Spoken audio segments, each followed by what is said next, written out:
Walter Rodney.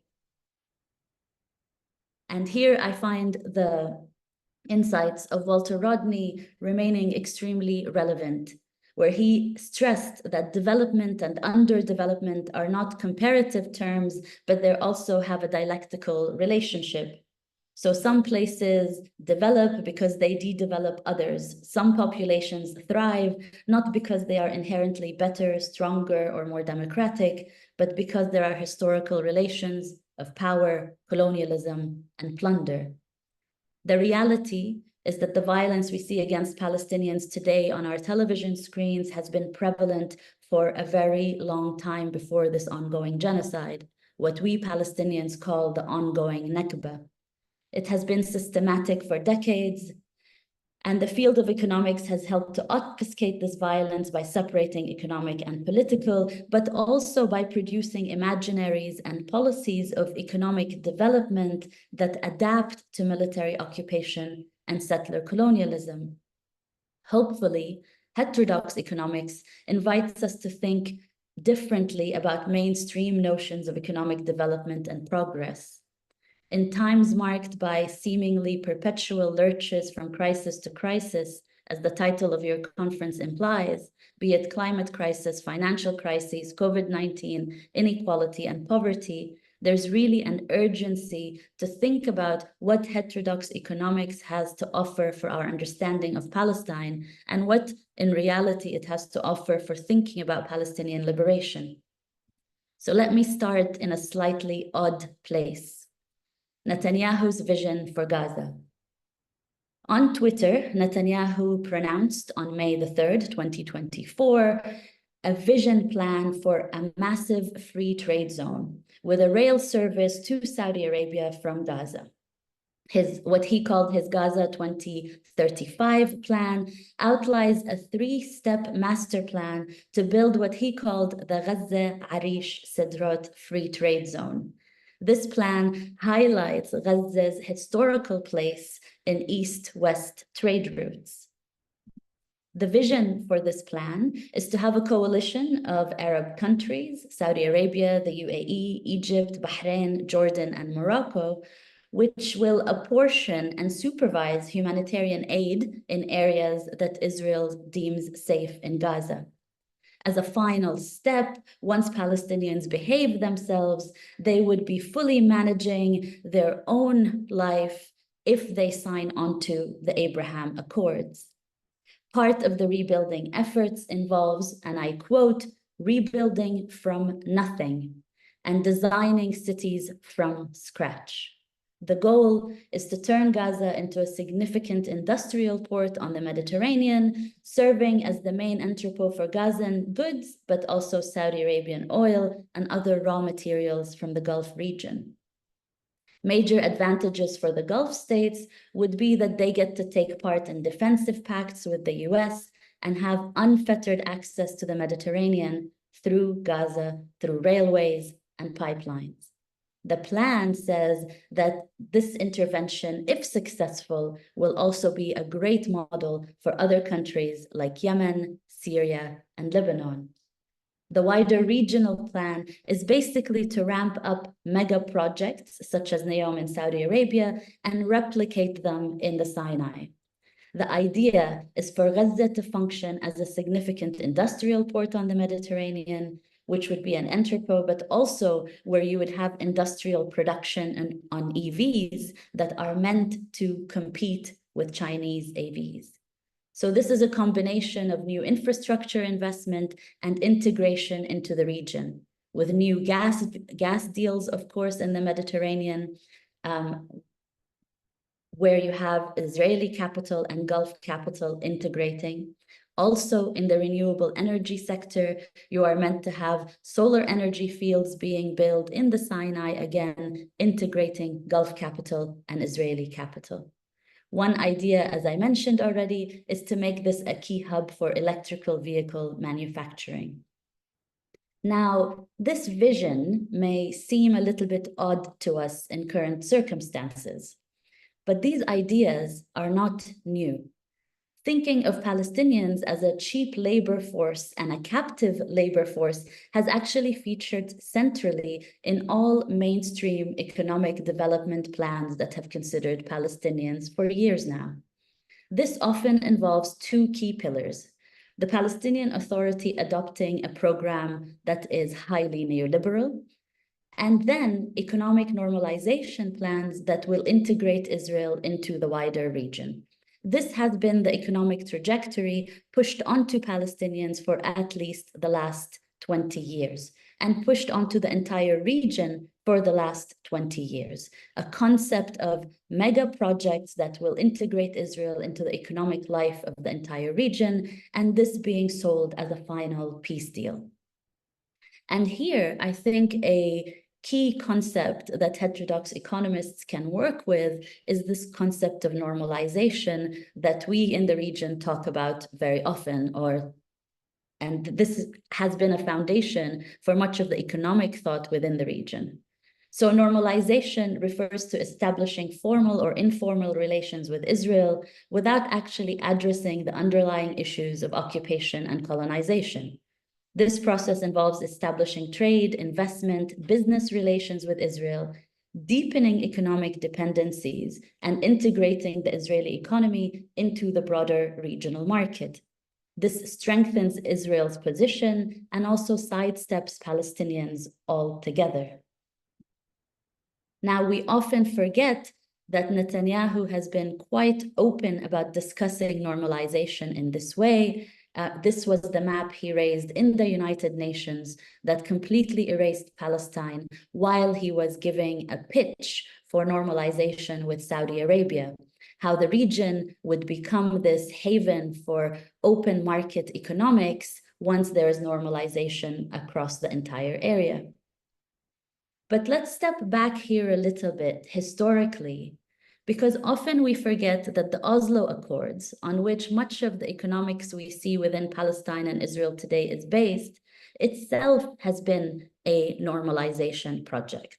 These accords that were signed in Oslo by the Palestinian Liberation Organization and Israel under US sponsorship, of course, normalized relations between Palestinians and Israel.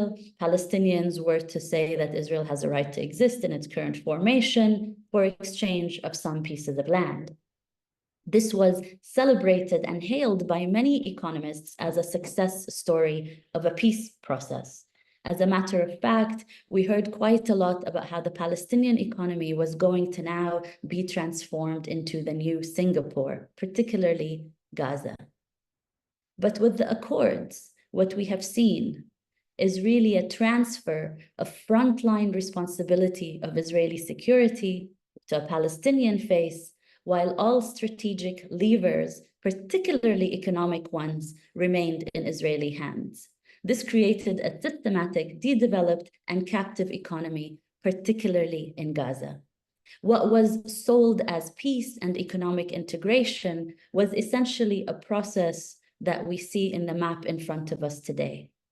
The infamous Oslo Accords divided the West Bank into areas A, B, and C. The Palestinian Authority was given autonomy over Area A. At that stage, this constituted only 3% of the West Bank. 20% was Area B with joint autonomy, and Area C, which constituted 70%, actually was all under Israeli full control. Many Palestinian authors have written about this, of course.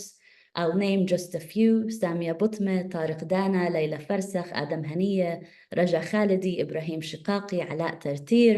I am naming them not just to say that there are Palestinians who have written from a heterodox perspective about the Oslo process and the Paris protocols, but to say that quite often heterodox economists outside of Palestine do not engage with their work and have not reflected on these economic ideas that have been pushed on Palestinians for quite some time. The means of control during the Oslo process were largely set out in preceding decades.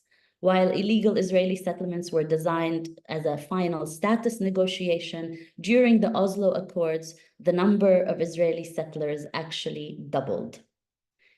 Those settlements were always built on high aquifers, meaning water resources were being used, but they were also strategically placed to cut off the West Bank into 3 disconnected cantons with the Palestinian populations living within them. The net effect of these measures meant that 90% of the Palestinian population living in areas A, B, and C were confined to a patchwork of isolated enclaves with 3 main clusters: northern, central, and southern section of the West Bank, separated by another Oslo Accord innovation, which was the bypass roads, which is Israeli-only roads. All entry to and from areas A and B, as well as determination of residency rights, was under Israeli control. Israel controlled the majority of water supplies, underground resources, and of course, airspace. Seeing the ongoing shrinking of land and tightening control over their movement, the Second Palestinian Intifada, of course, erupted. Oslo was clearly designed to refine Israel's control over Palestinians than to actually achieve peace. In 2002, the Israeli authorities initiated the construction of an apartheid wall. This apartheid wall, by the way, was deemed illegal by the International Court of Justice for its violation of Palestinian land rights, yet it remains today. This further cemented the isolation of Palestinians into cantons, the theft of Palestinian land. The geographic and administrative fragmentation in the West Bank isolated families and communities from each other, from needed services, directly affecting the well-being, both physical and psychosocial, of Palestinians. Now, a similar structure existed in the Gaza Strip as well, with the PA given autonomy and Israel retaining control over settlements and military bases. Permits were even required for Gazan fisherfolk to go into the sea and how far they can go into the sea. Likewise, the entry of all goods and all exits in and out of Gaza was controlled by Israel. So when people speak about an independent Palestinian economy, there is no way to conjure one up when we think that all the basis of an economy, what goods enter or exit and currency, etc., were all controlled in the Israeli side. In June 2007, and after the legislative elections where Hamas won, Israel intensified its siege on the Gaza Strip. And I want to say intensified because people often think of the siege as a moment that suddenly happened when Hamas took over the Gaza Strip. In reality, there was just an intensification of an already existing siege.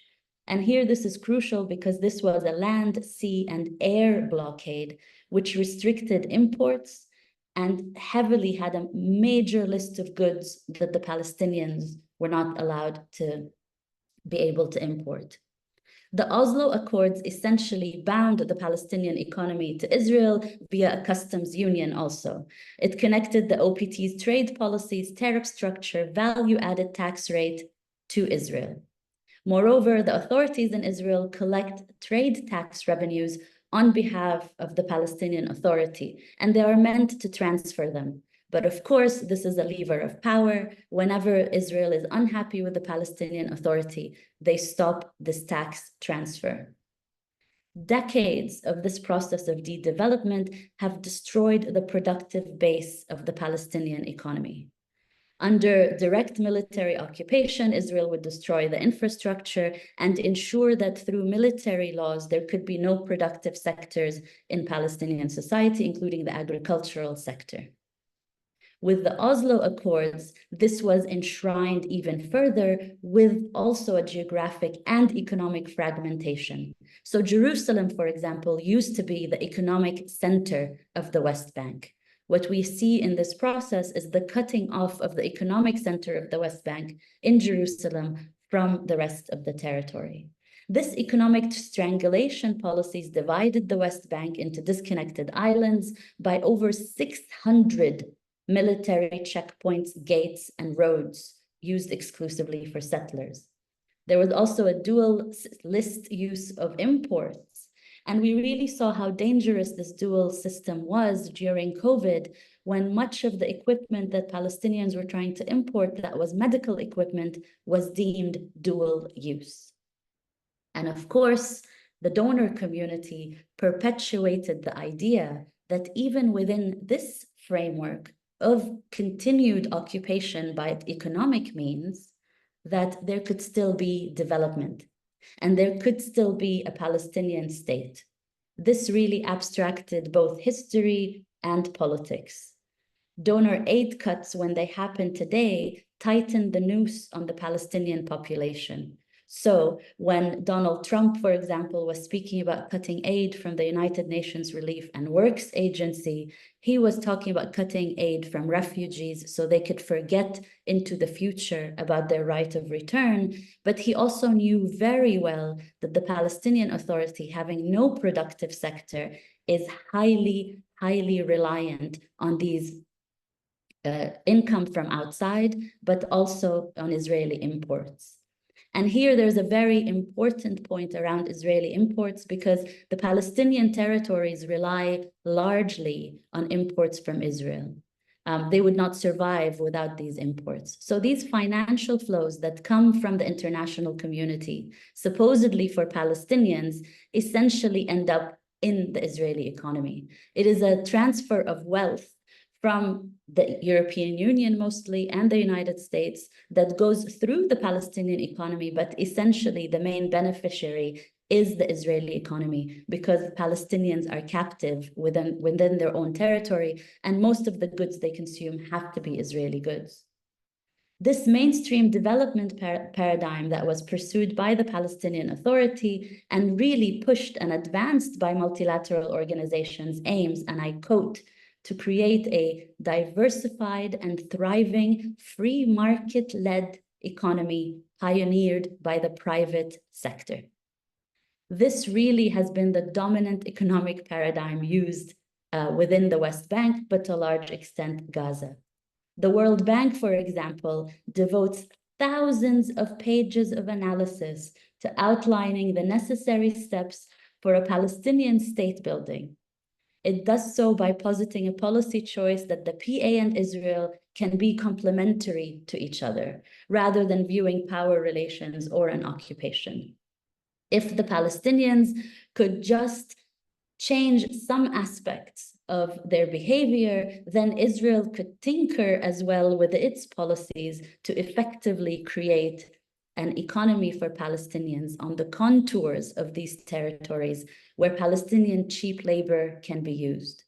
This approach was based on fiscal austerity and private sector projects, posits the neutrality of international financial institutions and markets, normalizing the occupation even further. Of course, in order to pursue this goal, the Palestinian Authority has had a program of fiscal austerity and a development strategy based on tax-free industrial zones and support for the private sector, while more and more of the Palestinian community is impoverished and working for the public sector or in highly precarious jobs. Today, conditionality by these financial institutions actually shapes the Palestinian economy completely. On the question of trade, for example, the World Bank says, as a small open economy, the future Palestinian state will depend upon increasing trade. Increasing trade and integration into international markets will provide consumers access to a wider range of products at lower prices. This perspective is really remarkable if you think of the conditions of occupation. It really imagines economic peace without political peace whatsoever. It actually imagines a thriving economy without considering the lives of Palestinians, that you can have a captive economy that survives under these conditions, completely disappears power and completely disappears history. So it's not surprising when Netanyahu puts out a document while there's an ongoing genocide saying that they are hoping for Gaza to become this trade zone within the region. This is essentially the economic model that has been provided to Palestinians for quite some time now. If we could just quieten down and forget about the occupation, forget about settler colonialism, and just accept to be a free trade statelet, then everything would be fine. Today, seeing Palestinians as quite difficult and uppity what we have had is a bit of a shift to this paradigm. What we are seeing more and more is trying to have normalization without Palestinians whatsoever. And here I'm speaking about economic normalization. So the Abraham Accords, for example, were an attempt at that.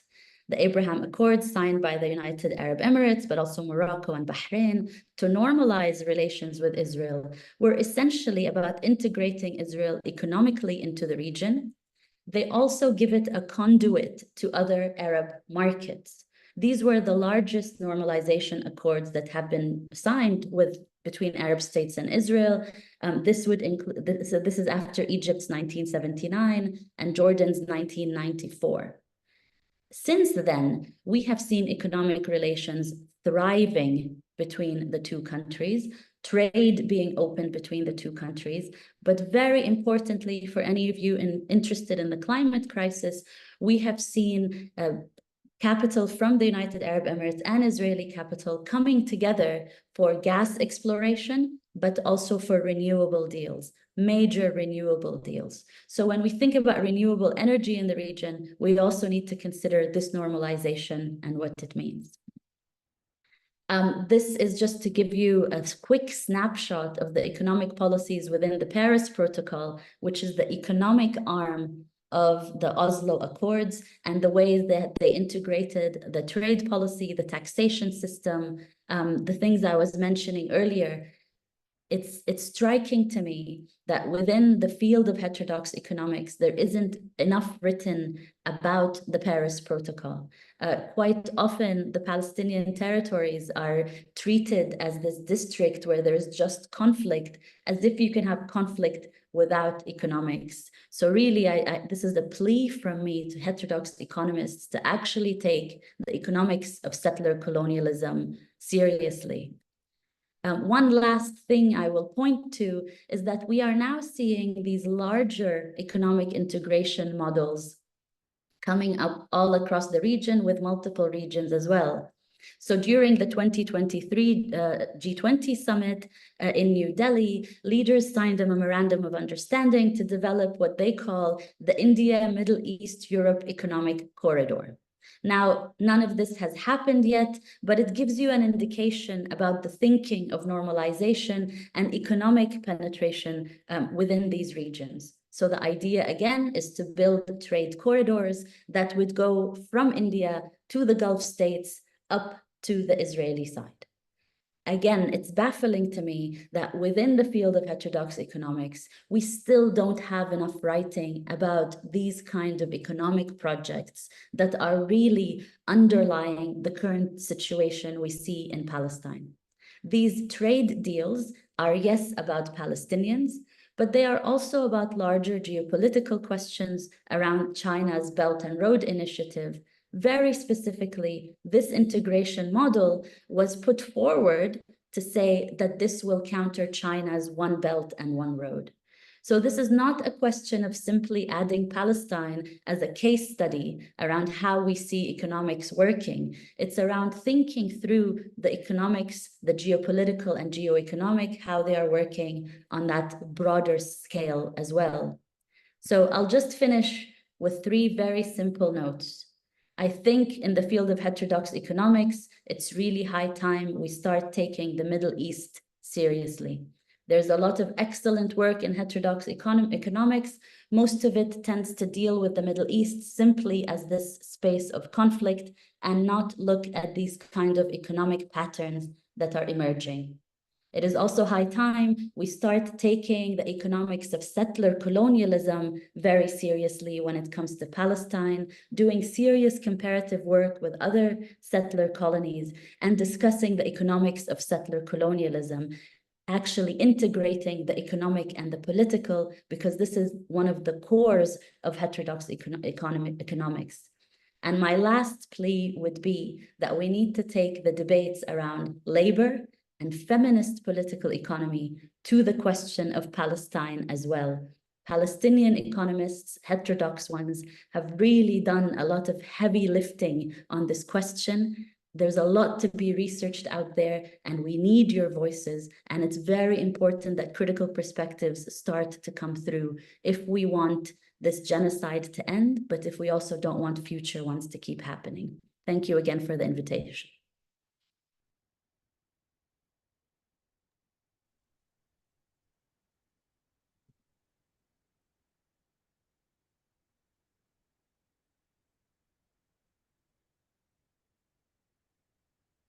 Thank you. Thank you very much, Rafeef. I hope you can hear that you got a very warm round of applause from the audience. We do have the opportunity just for a couple of any clarificatory questions. Let me just stress that word, clarificatory.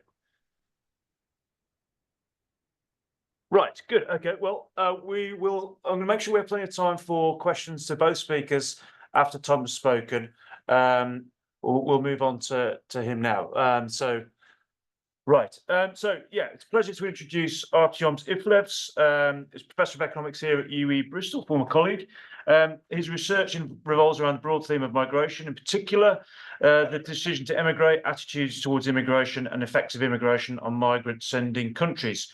He's also worked on links between migration, institutions, and well-being, as well as conflict-driven internal displacement, which is what he's going to talk about mainly today, I think.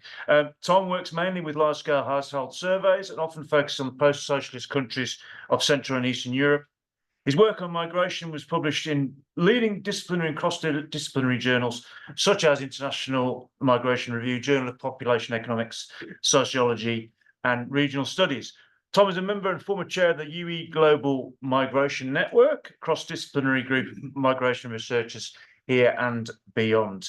And as I said, Tom's going to talk about today is the topic of compared to international refugee flows, forced internal displacement is much more extensive, yet has received only minimal attention in the academic and policy circles. So that's what he's going to be focusing on today. So over to you, Tom. Thank you very much. Good afternoon, everyone. It's a great pleasure to be here and in this fantastic group, this fantastic community. So can I just get my slides up? Sorry, just make sure you share on Zoom. Your PowerPoint. Sorry. So you share screen. Share screen. and I choose my presentation, I suppose. And I can make it full. Yeah. Okay. Minimize the side. Minimize the sidebar. That's it. Yeah. Okay. So before I start, I probably have got a few confessions to make. So I work here at UE and I have been interacting with working together alongside fantastic heterodox economists. But I don't think I qualify myself as a heterodox economist. So I think of myself as migration scholar, multidisciplinary migration scholar, also migration economist. And when I prepared myself for this conference, I kind of thought about our community. So as a crowd, I belong to these migration people, and there are some parallels. So there's the migration economists who largely don't talk to other migration scholars very often. So parallels or reverse parallels there. But so there's probably one thing in common. I as a migration scholar, I do share deep distrust of the neoclassical model of cost benefit, especially as it applies to the immigration decision. But that's just a footnote. So okay, so I'd like to talk today about forced displacement. It's not even my main research topic, my research domain. I have touched upon it in different projects. I find it fascinating, very interesting, and and especially I'd like to talk about internal forced displacement. So as a start, we have to understand that any forced displacement has two major forces. Okay, so one would be wars, conflicts, violence, persecution. So we often call it conflict-driven forced displacement. And then we have natural disasters, earthquakes, floods, and droughts, and wildfires, and so disaster-driven forced displacement. And we have, as a result, two main types, many other types, but two main types of forcibly displaced people: those who cross international borders, okay, and also those who are displaced, but do not cross international borders, so they are displaced within their countries. Okay, so and we obviously are familiar with refugees, so these are people who cross international borders and obtain a protection in the receiving country. We also know that asylum seekers, so these are people who have crossed or about to cross national border and are seeking a refugee status, haven't obtained it yet. So the difference there is the first group has got much more rights generally and protection than the second. And then we have the internally displaced persons. And generally, so we don't know much about them. So if we look at some numbers about the size of these groups, however, we can see that, for example, in 2023, there have been more than twice of internally displaced people than refugees. So the dark blue is refugees, and then we have like asylum seekers, and then the green is internally displaced people. So that population is very, very large. It's concentrated in low-income countries, 99% of it. So that's probably one of the reasons we don't pay so much attention to them. Okay, but I'll come back to that later. While refugees, so 32 million, mainly concentrated in low-income countries as well. About 15% of them are in rich, developed countries. Most of them are beyond. And again, we know much more about refugees in countries like the UK, Germany, and so on. We don't know that much about refugees in many other countries like Turkey or Lebanon, and so on. Okay, and we can also see evolution here. So these are the stocks of these forcibly displaced people, and these are only people displaced by conflict. Okay, we are not talking about natural disasters here. That would be a separate graph. It has been increasing, especially so the last 2 years. So that would reflect the conflict in the war in Ukraine. Okay, and here we can see the flows. So alongside the fatalities, conflict fatalities. So we clearly can see that the war in Syria. Here we can clearly see the war in Ukraine, and we can see that both the increases to the stock of internally displaced people and refugees are very high during these phases of conflict. To give it a bit more context, so as I said, they come from, so as I said, there are 68 million of them currently, and they mainly come from low-income countries. So you can see they are concentrated in Sub-Saharan Africa, Central Africa. Actually, 5 countries account for half of all internally displaced people. So that's Sudan, Syria, Democratic Republic of Congo, Colombia, and Yemen. But we also can see Ukraine here, for example. We can see Turkey here, and India, and Myanmar, and so many other countries. So it's a fluid status in a sense as refugees. So you can be internally displaced person 1 year, and then the next year you can become refugee, and so on. So this is why we had, for example,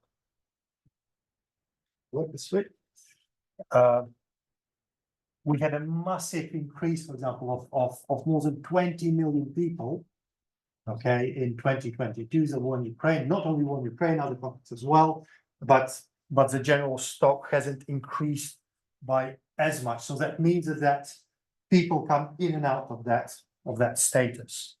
How do they come in and out of the status of asylum seekers and refugees? Okay, so what else do we know? A bit more context to that. So we very often call them IDPs, internally displaced persons. So they can remain displaced long after the conflict, the peak of the conflict. So they are caught in the so-called protracted displacement because conflicts evolve, okay, because conflicts get frozen. Okay, for example, in Syria in 2014, at the peak of the conflict, there were 7.6 internally displaced people, and last year in 2023, a very similar number. So they are still there, they are still displaced. Okay, there can be generations of displaced people, externally, internally. If we think of Palestine, for example, so So Rafeef probably would be able to talk more about this. So as conflicts evolve, IDPs are often forced to move several times. It's not only one move, it's one of many moves, and very often it's one of these trampoline moves towards external other countries. Okay, so they may become refugees. Half of all IDPs are children, so that's a very important fact as well. We did mention natural disaster-driven displacement, okay, and actually we see that conflict displacement and disaster-driven displacement often overlap. Okay, for example, out of 45 countries that have reported conflict displacement, 42 have also reported natural disaster displacement. Okay, it could be almost a coincidence. For example, we have displaced population Syria, Afghanistan, and then there's earthquake, and then they get displaced second time was that earthquake. Or there could be some more some clearer cause and effect relationships. For example, in Haiti after the hurricanes, so there was this devastation that wasn't resolved, and that led to gun violence that displaced even more people. Okay, or we could think of I think Libya is usually given this example here. So where because of the conflict, the authorities don't invest, not maintain infrastructure. And then when the natural disaster hits, as was the case of floods, then people have to move again. So there are close links between conflict-driven and disaster-driven internal displacement. And probably very important, the points that I would like to emphasize today is that there's increasing evidence, still very often quite anecdotal, but also academic evidence, that internal displacement is key in shaping forced displacement. Actually, it looks like most refugees are former internally displaced people, okay, and also international migration, okay. And here we are in this fascinating territory of the continuum between forced and voluntary migration, which again we could talk about as a separate topic when we talk about conflict and migration. Okay, so we generally, apart from these facts, okay, so there's an organization, IDMC, Internal Displacement Monitoring Center in Geneva. So they try to raise awareness about these people, but we still don't know much about them. Okay, and well, why is it so? Again, from political economy perspective, we might think, why don't we know much about them? Well, international policymakers, host country governments, they don't think it's probably important enough. Media don't think it's sensationalist enough. Okay, and as they tend to focus on refugees and asylum seekers. So another reason why we don't know much about them is that they tend to live in dispersed settings, so they non-camp dispersed settings in their country. So it's different to just observe them, just to see what they're doing. And then again, as I said, most of them live in the vast majority of them, 99%, in low-income countries, where we generally have data issues with surveys, and so on. So if, for example, in the UK, in Germany, if we want to learn about refugees, we can go and interview them, for example, but we could also use fantastic surveys such as Understanding Society and German Socioeconomic Panel, which have got massive refugee booster samples within them. In these countries, we have it's very difficult to get hold of any data about that. Okay, and there may be an expectation. Well, why should we focus on them? They are, after all, citizens of their country. Yes, they were lucky enough; they had to move within their country, but they're probably doing well. They speak the language, they understand the culture, they have the same rights, and so on. Could also be the reason why we are not thinking about them enough. However, it is important to study IDPs, because whatever evidence there is, and there is some evidence from some countries, they are disadvantaged, they are vulnerable people. They face the same problems as refugees face when they cross international borders, and it can have all sorts of implications. Okay. Not least for further migration, for further refugee flow. So they seem to be part of the bigger picture that has been completely overlooked if we want to try to understand these global migration flows and refugee flows. They may have the same rights, but they definitely don't have the same opportunities within the country. So that leads me to the work that we did, and here you have a reference. So that paper that was published back in 2018, where we looked at the disadvantage that we thought IDPs might be experiencing in the countries they live 10, 15, 20 years after the conflict.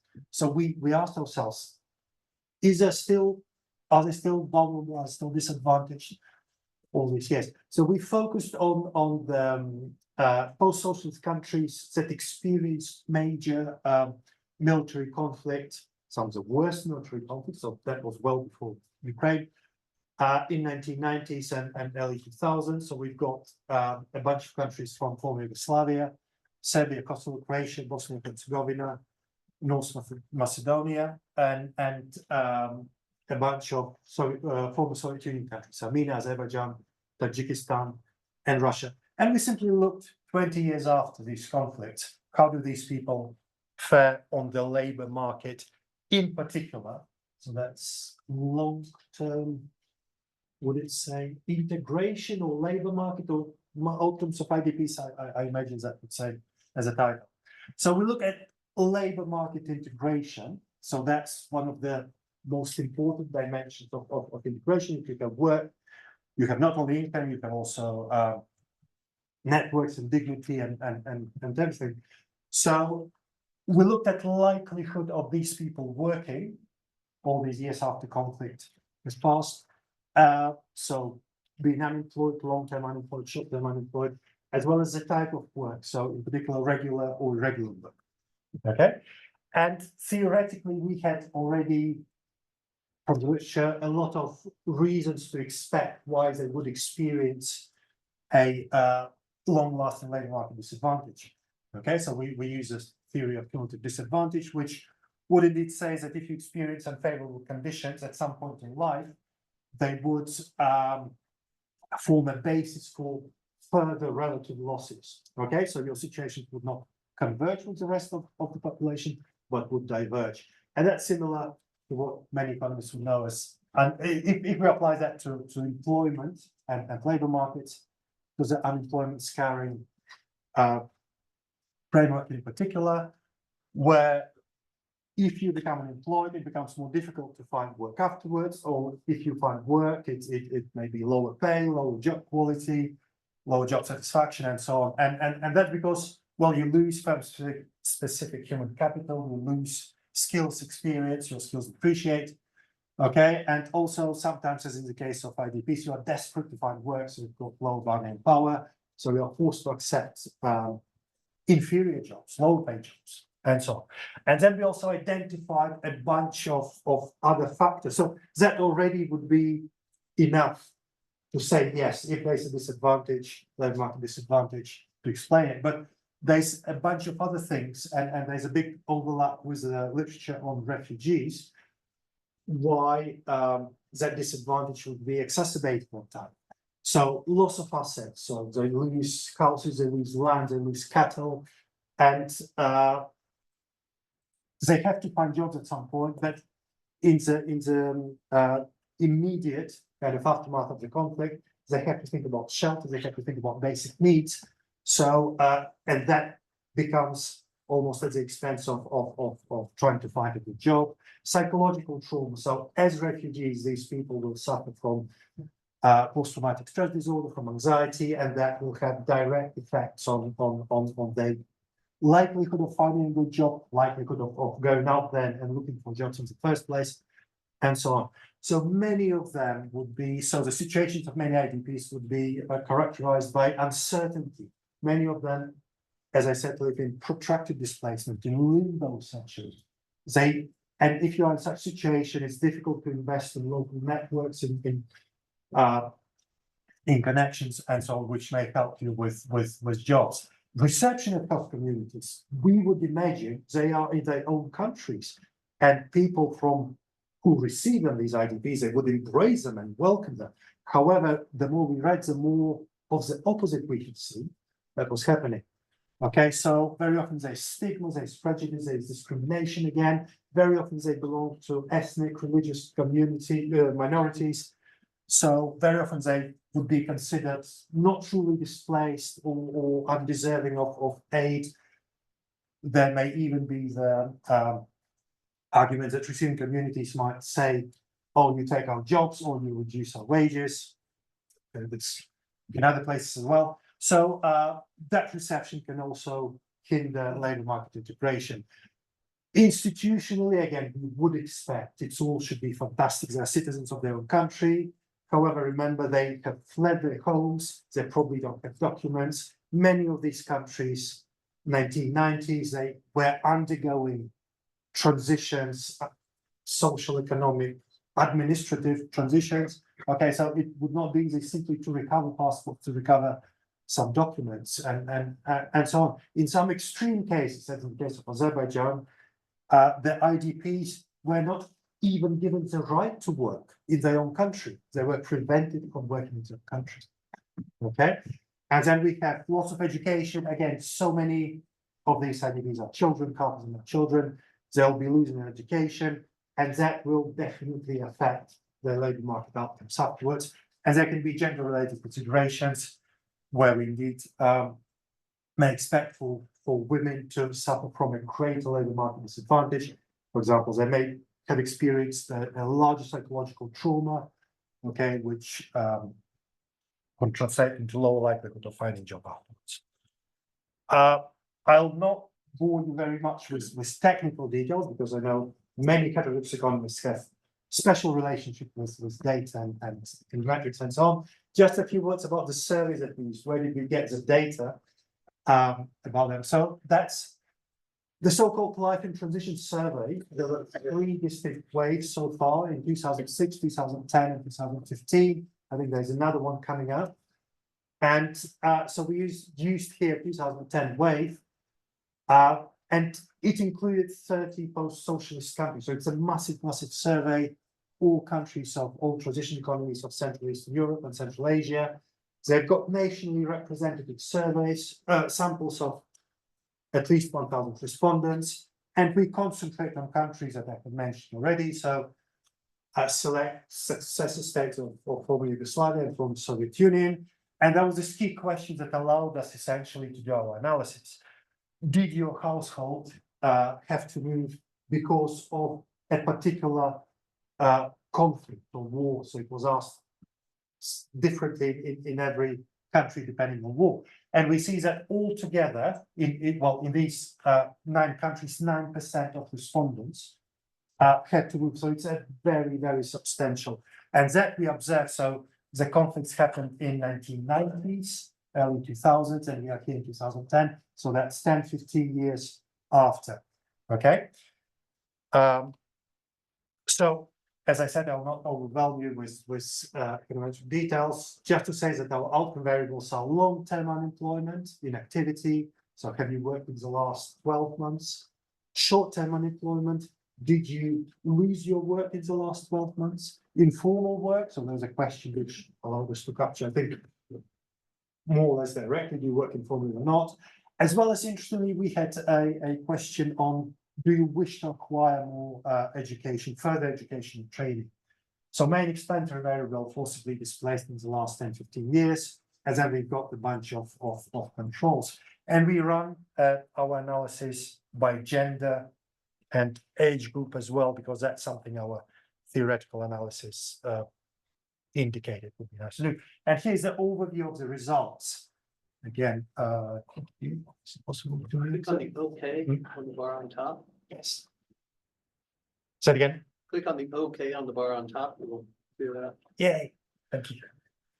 Okay, so we've got some interesting bars and numbers, and I'm already out of time. So that's before last slide. So essentially what we find, yes, there's an important labor market disadvantage. So if you look at the whole sample, we can see that so these people as a group, they are approximately 4 percentage points more likely to be long-term unemployed. They are similarly about 3 to 4 percentage points more likely to be short-term unemployed. and about 6 percentage points more likely to work informally. However, they are also more likely, that's, we have for the whole sample, just under 5% again, to be willing to acquire education and training. And what's interesting, when we did our analysis by gender, so we saw that this disadvantage was driven by women. Okay, so women experience that disadvantage much more than men. For men, it was actually everywhere statistically insignificant. Okay, and we also saw that it was a younger, I mean, so there are all adults in the survey, but it's people who were children when they moved that are particularly likely to acquire further education. So this was the main message of the of that particular project, that we did find, yes, 10, 15 years after the conflict, we still see these this labor market disadvantage. So the implications of that, if I get to the next slide. Yeah. Okay. So implications of that. So that's some results. Probably we'll focus on that part. So if we want to understand better the decisions and the flow of refugees, so people who cross borders, we want to understand the boats, if you want to understand the why people cross seas and Sahara Desert and etc., we probably need to understand the outcomes of IDPs. Okay, because it's very likely that one fits into the other, and we can see that there's a massive disadvantage that these people experience. Okay, so IDPs seem to be a key part of the global migration system, yet they're completely overlooked for different reasons. And again, we should pay more attention to them. We should see what we can do about the data. Okay, so such survey gives us a glimpse about kind of longer term effects. Can we do something about the shorter term effects? We can think of the use of political economy knowledge. So attitudes towards IDPs in receiving communities, for example, how's that may affect the policies that decision makers adopt, okay, and change their fortunes and their decisions afterwards and so on. And I would like to finish, as I can, by this picture that I tried to do yesterday of a iceberg analogy. So what we know is the refugees in high-income countries. So we have a lot of research about them. Okay, what we don't know, we know relatively little about refugees in low-income countries. Okay, and we practically don't know anything about IDPs, yet they constitute the bulk of the forcibly displaced people. Thank you so much. So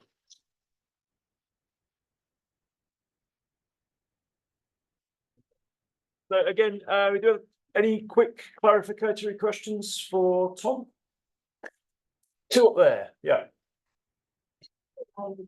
Yeah, can you wait for the mic and then, yeah. Thank you. Thank you so much.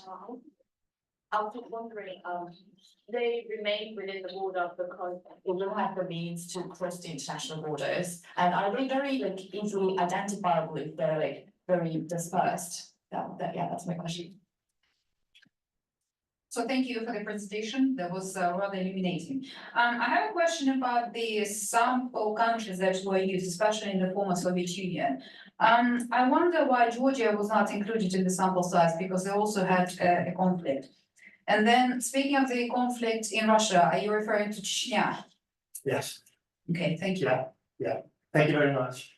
So, are they easily identifiable? In some countries, they've got the spatial status of internally displaced people. In some countries, they are not. So it's and as I said, this status, it may exist for some years, and then they simply stop being terrorists. They may return to their home region. Okay, from the States, they may become refugees. They may move on. Okay, or they may move to a different place within their own country. So yeah, it's very often we know about them. That one good way to get a new global picture is through this kind of surveys, where we can ask, so where you displaced, even if it was only one question. We don't know, for example, whether it was just one move, several moves, whether they have returned to their place where they started, whether they have been abroad in the meanwhile, and so on. So we know they're in the country and they moved at least once. Okay, so the former Soviet Union, so we didn't include Georgia because the conflict was in 2008, I think, if I remember well. Yeah, but there were lots of conflicts before that. There were lots of conflicts before that. Yeah, yeah. So what they asked here, they asked a there were Abkhazia and many other things, indeed. So they probably asked a question about one particular conflict, a last major conflict, I would imagine. I remember we looked at Georgia, the question was about the 2008, okay, and given that we wanted to look at the long-term effects, the survey was done in 2010, so it was very recent. Okay, so we didn't take Georgia as we Ukraine wasn't, so in 2015 there was question about Ukraine displacement in 2014 of Russia next Crimea, for instance. But yeah, this is a disadvantage of using secondary data, so you have to work with what you have. Okay, so there's no chance to ask. On the one hand, you get a large sample with a lot of these people. On the other hand, you can't ask questions with the world. Great, thank you, Tom. Right, so we'll now open up to questions to both speakers. And I would stress better if there are questions.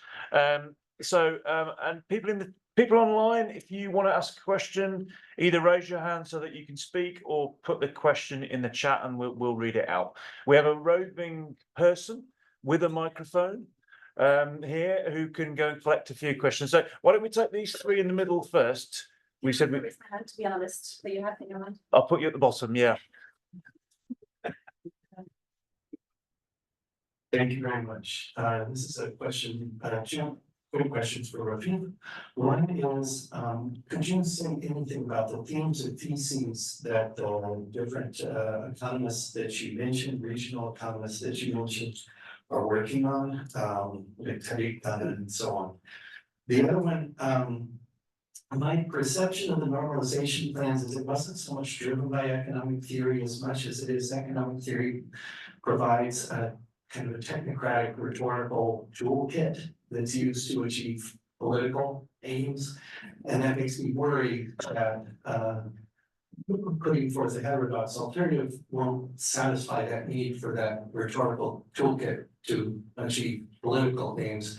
And so I guess my question is, what entry points do you see for actually displacing that theoretical orientation? Thanks. That's two. So the two questions there. So we'll take another question and then we'll, yeah. So.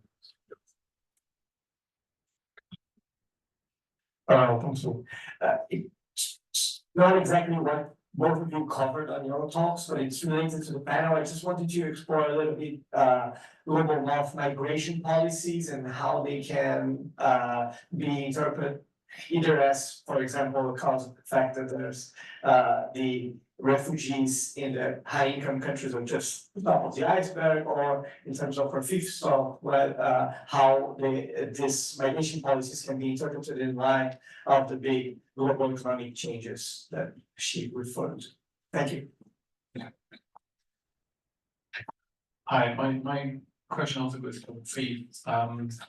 You mentioned in your talk that there's the changes and the collaboration between the Middle Eastern country to develop, and also specifically to develop energy resources, gas extraction and renewables. I was just wondering how much the European recent change in the way they refine their energy dependence has an impact on this, and if so, how? Okay, thank you. Laura, by the way, I can see your question, so we'll come to you in a minute. But Rafeef and Tom, if you'd like to respond to those questions first. I'm not very certain I heard the first question to me very clearly. I heard the one about the rhetorical toolkit, but not the first one. Economists that you can say, what are they working on? Which economists? The ones that were listed in the Okay. presentation. Sorry. If you could just say anything about what the economists you listed are working on, the regional economists. I saw Tariq Dana, I can't read my own handwriting, but there was a list you had on a bullet point. And you said we should pay attention to their work, and I was wondering if you could summarize even a little what they're working on. Could you hear? It's about those economists that you mentioned that are Palestinian And what they work on. Generally, you can say something about their approach and stuff. Yeah. Yes. Sure. Thanks. Cool. So the first question around the toolkit being more political than economic, I would actually argue that part of the problem is that we often don't see the economic within it and we dismiss it. Although I think the economic actually structures the rhetorical quite a lot. They're said as rhetorical devices, but looking at the economics underneath them really helps us to see what they're all about. So I wouldn't dismiss the economic factors here.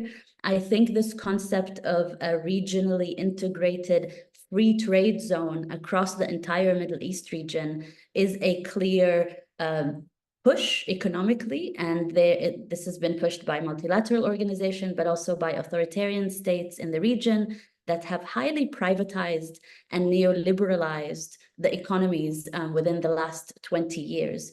And this is why I'm saying that we really need to dig into the neoliberal trajectory within the Middle East, not to just look at the political rhetoric, but also the real profound economic changes that have happened within this political rhetoric. So not to separate this political or economic, but to really tease out the changes that have happened to the economy of the entire region. And they've been really, really profound on many levels. And I think it's high time we look into them and excavate them. This is some of the work that the authors that I listed are doing. They are looking at the Palestinian economy. Samia Butma's work, for example, uses feminist political economy to look at why Palestinian women are the least represented in the labor force within the entire region, although they are one of the most highly educated labor forces in the region. Tariq Dana's work has looked at economic normalization and the idea of what a resistance economy might look like in Palestine. Rajal Khalidi's and others have looked at the neoliberal trajectory. One thing I will say is that it's extremely difficult for Palestinian economists within the occupied territories to do this more regional perspective kind of research on the ground because they are not allowed to leave. So a lot of the work that we produce from within the ground tends to be about the mechanisms and workings of the Israeli military machine on the Palestinian economy, whether in the West Bank or Gaza. But a lot of them are actually either not permitted to leave, or when they do leave, have high restrictions on them of where they can go. So this is very important to also keep in mind when looking at all of their work. In terms of the energy question, I do think the European Union's shift to try and get resources, particularly gas and renewables, from the West Asia, North Africa region is critical here. There's two locations where we see it clearly: North Africa, with a lot of renewable projects that are funded by the EU, but we also see it in these projects around gas in the Mediterranean as well, where you see European capital coming together with Israeli and UAE capital. In particular, the Leviathan field, for example, which was due to be majorly expanded, BP was one of the companies involved in that contract. and now it's on a halt, but it's only on a halt because of the war, and they've made it very clear that they would like this investment to continue between BP, the Israeli company, and ADNOC of the UAE. So these energy politics and energy economics are really vital and being reshaped because of this shift to gas from the region.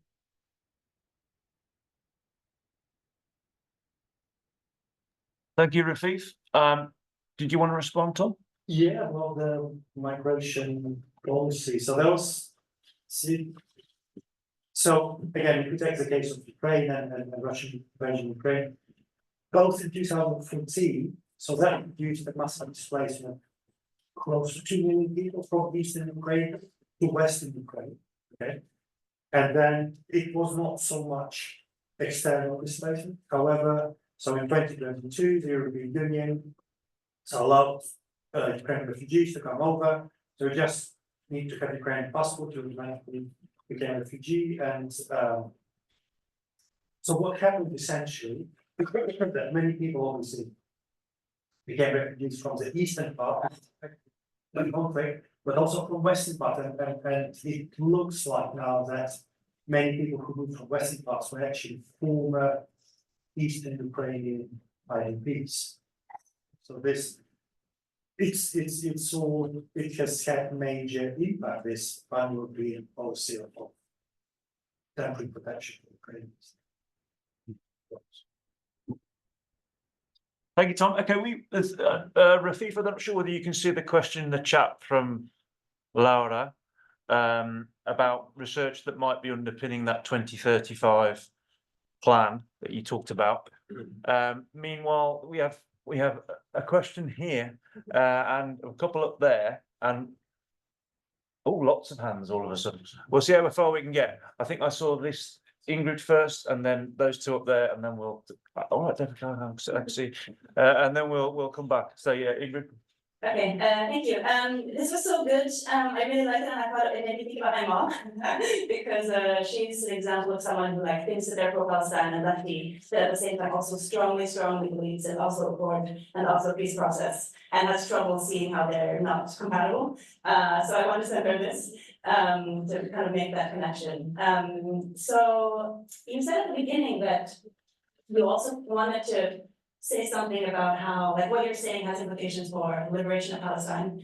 And you showed so well that, you know, the peace process is not the way to go. That's not how you get a liberated Palestine. So can you say something about how you, like, how would we achieve a liberated Palestine? Thank you. We'll gather the two up there that we've got, and then we'll have responses. And then we're probably at 1 o'clock, and I don't want to come between conference participants and their lunch. We did start late, so if those people want to carry on, we carry on. Otherwise, feel free to go. But we'll take these questions and then responses, and then we'll see where we are. Well, Professor Rafeef, I like it very much, your presentation. My congratulations, was marvelous. And I want you to know more about a specific topic that you didn't mention. Is a relationship between the state of Israel as a sub-imperialist state in its relation with US imperialism.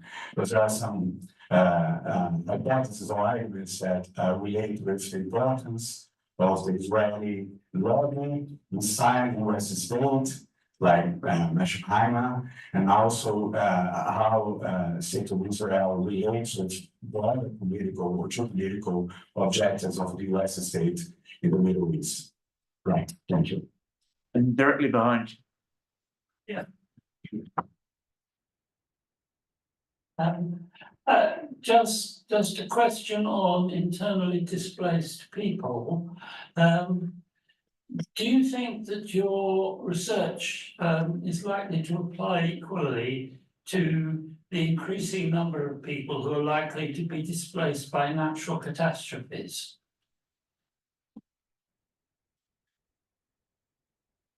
Okay, Rafeef, can you want to come back on the questions to you, or even the one to Tom?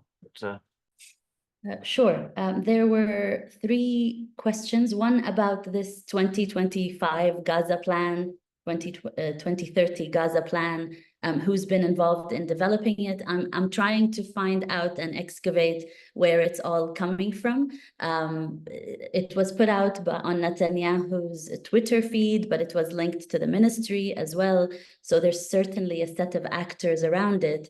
But again, I want to stress that these kinds of plans around integrating the region are really not new.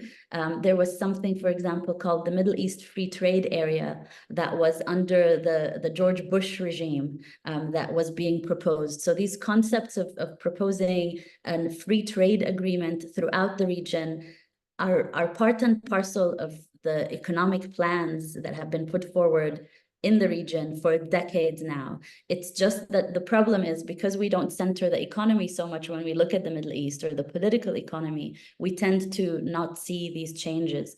So I would look at this as part of a continuum rather than a real shift right now. Even when the Oslo Accords were signed, the big thing there was, let's have an integrated economy. Gaza will become Singapore. Of course, it was all tinged with racist language around if Palestinians could just run their own state, or if Palestinians could wear seatbelts, they could show the European Union and the international community that they can govern their own affairs and everything will be fine. So these types of normalization projects are always twinged with that racist language too. There was a language around how do we liberate Palestine and how do we see liberation? I would say at this moment, thinking of questions like solutions or what they would look like at the end doesn't seem as urgent as stopping this current genocide right now. But I would say it starts with the questions that we ask. And the questions have to be centered around justice for Palestinians and also reparations for Palestinians. So if we think of Israel as a settler colonial project that ethnically cleansed the people of Palestine, destroying their economy, then a framework of justice would put Palestinians at the center, would put the right of return at the center, and questions of reparations for the years of suffering that we have had to endure. Gaza right now will have to be rebuilt. People are speaking about rebuilding. What that reconstruction will look like will be framed in economic terms. That's why Netanyahu's vision is also a vision for Yemen and for Syria. And again, this is a plea for heterodox economists to look at what these reconstruction visions look like economically in the region. So the simple answer for me would be talking about liberation begins with talking about justice, not with talking about the free market. The problem is here, we have had all of the big sponsors of the so-called peace process and international organizations put the free market before they actually talk about liberation. And I guess I'm arguing that that doesn't work. And the last question was about Mearsheimer and the lobby. I will have to say I strongly disagree with the Mearsheimer thesis. I don't think politics is made because of lobbies. I think as heterodox economists, majority of us would be materialists and would want to look at the relations, both political and economic, of US intervention in the region, US imperialism in the region. It has existed in this form for quite some time. It has to do with the oil resource and increasingly renewable energy as well. So I would look at these deeper connections. This is not to say that there is no lobby. Of course, lobbies exist, but again, the frameworks of US imperialism have existed for quite some time. And we need to look much, much more deeply at issues of imperialism, resource extraction, labor regimes in the region and how they have been structured. I think those are where the really interesting questions lie around geoeconomics and geopolitics. Thank you, Rafeef. Tom, do you want to, I mean, you touched on this overlap between natural disasters and IDPs, but do you want to expand on that one? It's a definitely very interesting field, the field of environmental refugees. I mean, I'm a political scientist, they kind of debate currently and what is that and how they can define it, but most disaster displacement first happens within countries, okay? And absolutely we expect it to feed into external displacement as well. Okay, whether it's refugees, whether they would be considered refugees or migrants, and yes. So, and again, we can definitely apply the same frameworks of you will be disadvantaged, and once you lose your job, your possessions, your assets, and then that gap will only widen and widen afterwards. So there, I would expect there also to be kind of long-term disadvantage. Thanks, Tom. Okay, I think we'll take a couple more questions because we did start late, but I'm aware that the university sandwiches are only edible for a very short period of time. So I'm- Deb had a question. Sorry to jump in. I just want to say sorry. I have a class I need to run and teach, but if the question was to me, please email me and I promise to write you a response.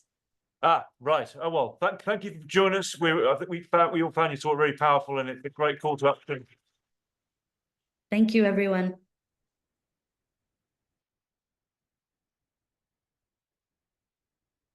So yes, please do take up Rafeef's offer to email her. I think she supplied her email address. Any further questions for Tom? I'll be online. Look, he'll be here over lunch, which obviously is more appeal than further questions. Thank you for the session. Thank you, the organisers, putting this session together. It was a great session. We don't talk about these things enough. The Chancellor has said the root cause of immigration to the UK was gangs. She didn't talk about IDPs or any of these other things. So let's hope these messages can get heard. And let's obviously the wider questions about geopolitics, etc. So thank you very much, everybody. Great questions. Enjoy lunch.